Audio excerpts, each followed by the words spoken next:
আসসালামু আলাইকুম।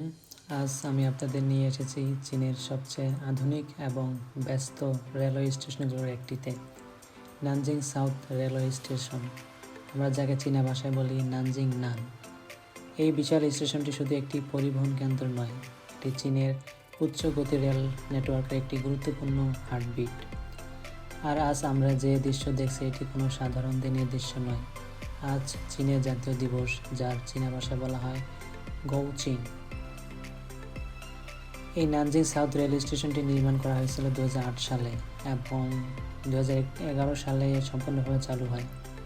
এই স্টেশনের মোট আয়তন প্রায় 4,50,000 বর্গমিটার, যা প্রায় 63টি ফুটবল মাঠের সমান। এটি এশিয়ার অন্যতম বৃহত্তম রেলওয়ে স্টেশন। এখানে প্রতিদিন গড়ে 3 লক্ষ যাত্রী যাতায়াত করে, কিন্তু জাতীয় দিবসে এই সময় এই সংখ্যা বেড়ে দাঁড়ায় প্রায় 5 থেকে 6 লক্ষ। চীনের জাতীয় দিবস কেবল একটি জাতীয় ছুটি নয়, এটি গোল্ডেন উইক নামে পরিচিত সপ্তাহব্যাপী উৎসবের সূচনা করে। এই সময় সমগ্র চীন থেকে আনুমানিক 70 কোটি মানুষ ভ্রমণ করে।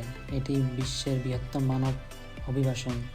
গোটা দেশ জুড়ে মানুষ তাদের পরিবার দেখতে, ফেরাতে অথবা নিজ শহরে ফিরে যায়, আর এই বিশাল জনপ্রবাহের একটি বড় অংশই পরিচালিত হয় এই ধরনের বৃহত্তম রেলওয়ে স্টেশনগুলোর মাধ্যমে। আমার সামনে যে অগণিত মানুষের সমুদ্র দেখছেন, এদের প্রত্যেকেরই একটি গন্তব্য আছে, একটি গল্প আছে। দেখুন কিভাবে মানুষ বিভিন্ন দিকে ধাবিত হচ্ছে, কেউ টিকিট কাউন্টারের দিকে, কেউ সিকিউরিটি চেকের লাইনে, কেউ সদ্য আগত ট্রেন থেকে নেমে বেরিয়ে আসছেন।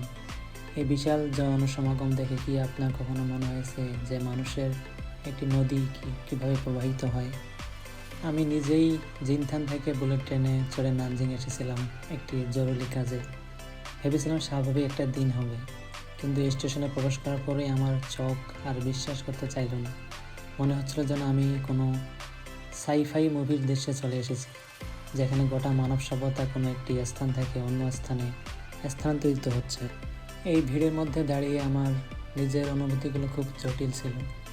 একদিকে এই বিশাল জনসমুদ্রের মধ্যে নিজেকে খুবই ক্ষুদ্র মনে হচ্ছিল, অন্যদিকে এই জীবন্ত নদীর অংশ হতে পারে এক অদ্ভুত উত্তেজনাও কাজ করছিল। আপনারা কি কখনো লক্ষ্য করেছেন, এত মানুষের একসাথে থাকলেও প্রত্যেকের মুখের অভিব্যক্তি আলাদা? এখানে আসতে হলে আপনাকে হতে হবে একটু ধৈর্যশীল। দেখুন কিভাবে সবাই তাদের গন্তব্যে পৌঁছানোর জন্য সংঘবদ্ধভাবে চেষ্টা করছে, তবু একটা অদৃশ্য শৃঙ্খলা মেনে চলছে।